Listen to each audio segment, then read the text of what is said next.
Alexandria Ocasio-Cortez is the new it girl, the e-girl of the left. They just love her fresh, young, new perspective, and now they are making her into a comic book character. That's right. I noticed this because I am in the comic book industry myself, and I'm aware of what's going on in comics.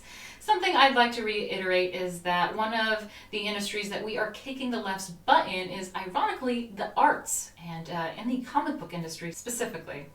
Daily Torch writes why conservatives are patronizing the arts and media directly and skipping liberal Hollywood and need to do it more.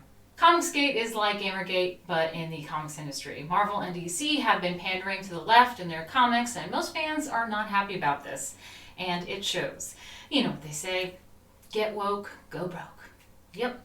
Comic book sales are decreasing, and ticket sales to things like Captain Marvel are tanking despite their attempts to brand it as the feminist movie of all time. For example, recently in the Marvel Universe, in this case, the comics, not the movies, Captain America has denounced his country because the fictional president in the story is a Russian agent. No joke.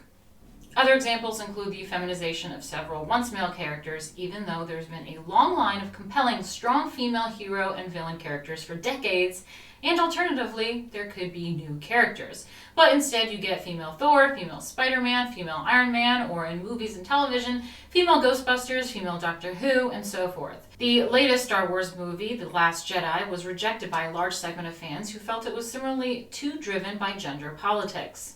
The star of Captain Marvel, Brie Larson, recently criticized white male movie reviewers she perceived did not like A Wrinkle in Time. You get the idea. Suffice to say, while some of the aforementioned offerings have been better received than others, among fans there has been a growing dissatisfaction who felt that it all has become far too politically correct, too overtly focused on left-wing social justice issues, and too divisive. In short, it's not everyone's cup of tea. So, the free market has responded in the comic book industry.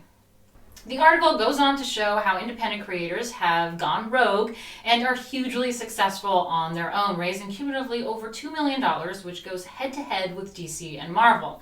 So I find it interesting that despite the free market showing it's not really interested in their left-wing, politically driven comics, Devil's Due Comics has decided to create an Alexandria Ocasio-Cortez comic.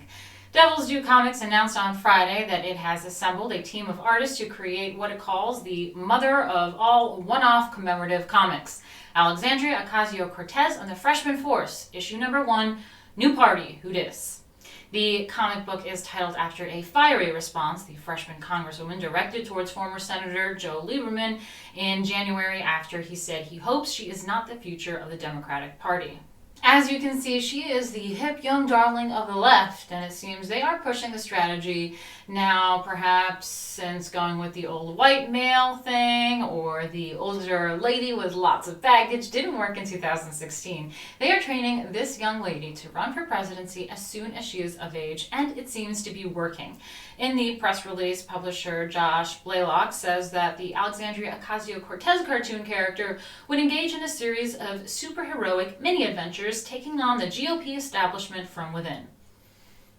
Sounds like someone I know. The comic aims to create something that celebrates the fresh new energy and diversity of the stagnated legislative body and helps some good causes at the same time, Blaylock says. That also sounds like someone I know. So that's exactly it. The left champion her as the young, fresh face of the left, and they are using comic books to portray her as a heroine, a superhuman heroine. I just don't think many comic book fans are actually into her. Our guys tend to like things like Trump's Space Force comic, which I happen to be featured in. But it is interesting to note that Blaylock has done an Obama comic in the past. Barack the Barbarian, a He-Man destroying all opposition, featuring a weapons-wielding Obama on epic journeys to save our country and planet. Well, thank God that era is over, and now they are trying to portray Alexandria as their new hero. But we all know who the real hero is, the superhero of the country, changing things up in the swamp. If you want to see more from me and the rest of the Rebel team, like and subscribe.